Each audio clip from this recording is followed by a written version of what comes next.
Okay, well, welcome to the first of our videos on the Introduction to Economics session.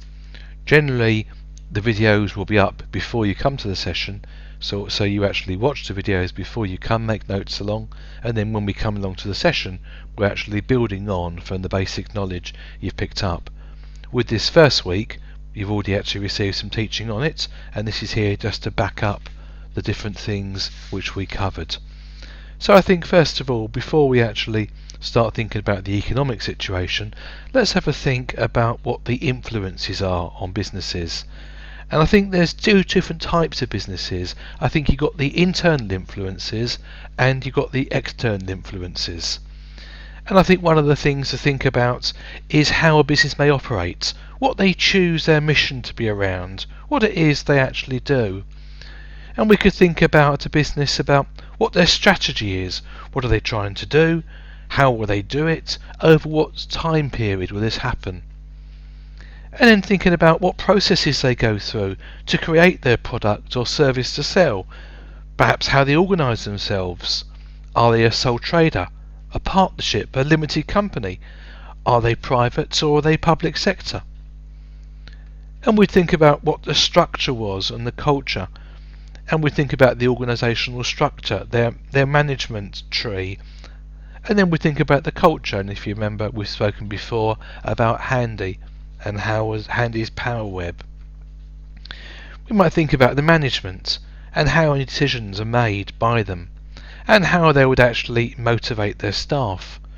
And then we'd think about what skills, capabilities, and technologies are necessary, and what resources they have in the organisation. If they have a human relations management, operations management, or many of the other areas we've discussed earlier.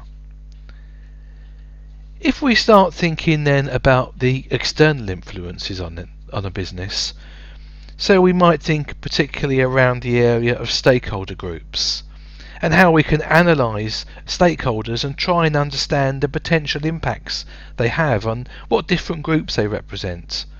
Customers, staff members, people who have invested money in the business, or perhaps they represent groups by way of businesses choose to operate.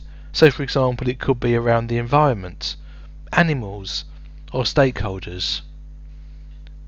One way of considering this is looking at PEST, and we haven't actually covered PEST yet, but basically PEST is an analysis tool, and if we just work our way through it, so what we're actually looking, a way of analysing and trying to understand these external influences. So you have the P, the political factors, the government policies which affect businesses. Then we have the E, the economic factors, the microeconomic environment and the macroeconomic environment. And again, these will be things we'll be talking about later on. And then we think about the S, the social and cultural factors, the attitudes and composition of the consumers, of the workers. And finally we think of T, the technological factors, how they affect the industrial structure and the production methods. We're not going to go on this particular course into PEST in any great detail, but we're more interested in actually looking at the E for the economic area. So the E, as we said, stands for economic, and we focus today on basically two levels of concern we have. We have the microeconomic and we have the macroeconomic. And we need to be able to describe the economic challenges with some confidence. Now, businesses can be grouped by the type of organisation they run or the type of products they make and sell. And it's important to read and understand economic classifications or sectors of the economy early in the course, so we can actually try and understand the economy from that way. If we start thinking about the external business environment and the classification of industries, so we might think about the classifying the production. So we think about the primary production. So it's the production of the extraction of natural resources, oils, minerals, agriculture. Secondary production we think about in terms of things like manufacturing and construction sectors of the economy. And we think about the work through Porter's value chain, where inputs were changed into outputs. And thirdly, we think about the tertiary production. And tertiary production is a huge area in the UK, and it's a production of services. So it could be things like the financial, the banking, the leisure, the tourism industries, all examples of tertiary production. So the businesses can also be classified into industrial sectors, and the argument will be, well, why actually do we need to do this? Well, we do it for several reasons. Firstly, because it does help us to analyse trends, and that specific needs can actually be identified and addressed where possible, and to understand the relationships between firms.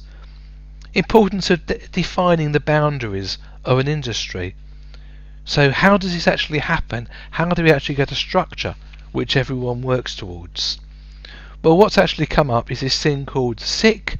It's a standard industrial classification. And what it does, it provides a nature of a system of classification.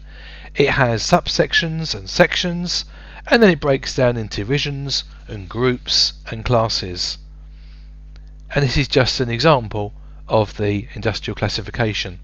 And this is actually printed with more detail in your textbook. So it's worth going back to. I think as far as when we look at this course, what it all really comes down to is, how can a business make really good business decisions about how it organises itself, about how it runs its operation, how it understands the economic climate, and the external influences of the way that it does businesses. And that's actually what we'll be looking at on this course. Economics tends to break down into two areas. We have microeconomics and macroeconomics. If we consider the microeconomics first, then basically they're actually the factors that relate to the way the individuals or individual businesses make choices, and they usually relate to specific businesses or specific markets, like perhaps electrical suppliers, how they compete, how changes to the economy change the way they operate, or perhaps a car manufacturer or a mobile phone producer. So we're looking at the groups, perhaps specific businesses. It might be individual businesses, or it might be business as a whole within that sector. We'll be looking at questions relating to supply and demand, and understand how this area affects choice made by individuals, who are the consumers of the products and services, and the businesses, who are the suppliers of the products and services. And we'll see how changes in the economy affect them, and we'll be looking at that more next week. And I think to start to actually get our head around this, we need to think about the economy and business activities being competition for resources which are scarce. So things are scarce. It could be scarce resource for time or money for individuals. It could be scarce for arranging finance, for raw materials. And the microeconomic areas will be looked at over these first few weeks, and we'll be considering things like supply and demand, relating to individuals and specific businesses or markets. The second set of activities relate to the macroeconomics. And macroeconomics are factors which relate to the whole economy or the whole of the economic system. And if you see here, we have a picture at the top, and it's an image of a hot air balloon. And what it suggests is we're actually taking a bird's eye view of economics as a whole and trying to understand how the whole economy works. And we could be looking at this at the national level, or perhaps the level above, the international level, perhaps on a global economic basis, or the European Union, or perhaps other fixed trading areas. And we'll look at how activities of governments and their economic activities affect the whole economic system. We'll be interested in questions around taxation, employment, unemployment, the general performance of the economy, and how this trade affects economic growth and shrinkage, and trade between national economic areas, and we'll look at how government policy affects economic performance as a whole. So this is macroeconomics as contrasted with micro. And the way this module works is the first half of the module specifically looks at micro, and then we return to the macroeconomics later in the class. And it's deliberately split as it's really important to understand the principles in the micro environment before trying to understand them in the macro environment. So if we were to think about the economist approach to businesses, these are the issues they have. They're tackling the problem of scarcity, what scarcity means, how that affects the production or consumption, what the role is of the business economist, the study of consumer behaviour, the study of firms.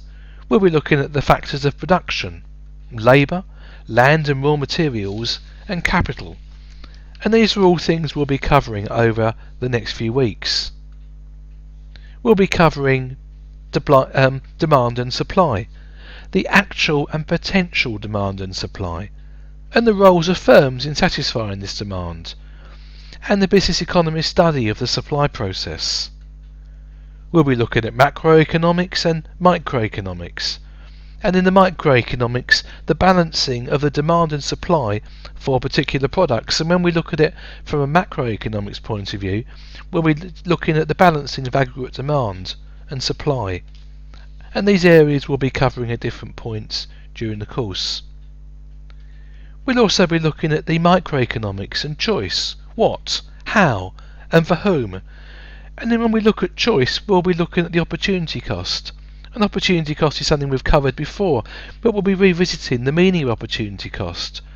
We'll be considering rational choices, and the marginal costs and benefits, and the microeconomic choices and the firm. I think it's important to actually say now what we're trying to do on this module, because it may be now you've actually heard some of these things, you're thinking, oh no, there is just far too much here. It's going to be too deep, it's going to be too much for me to cope with. So I'll start off by telling you what we're not trying to do. We're not going to try and turn you into an economist. On an 11-week course, you're not going to come out of this course as an economist. We're not going to try and give you an in-depth understanding of how the economy works. We're not going to be looking at complicated maths. And we're not going to be seek to model the economy in any way. But what we are going to do is try to provide basic understanding of the economic principles that can be used by people trying to run a business and trying to make better decisions. So don't panic if your brain is on overload now. We will be working through things. There's going to be plenty of practical activities as the weeks go on, which is really important to actually make sure you're watching the videos before you come to the seminars, and that you're actually taking part in the weekly reading. So this module will introduce ideas that economics are external factors of business. It will draw a distinction between the microeconomy and the macroeconomy, and these are basically the two broad areas of the module.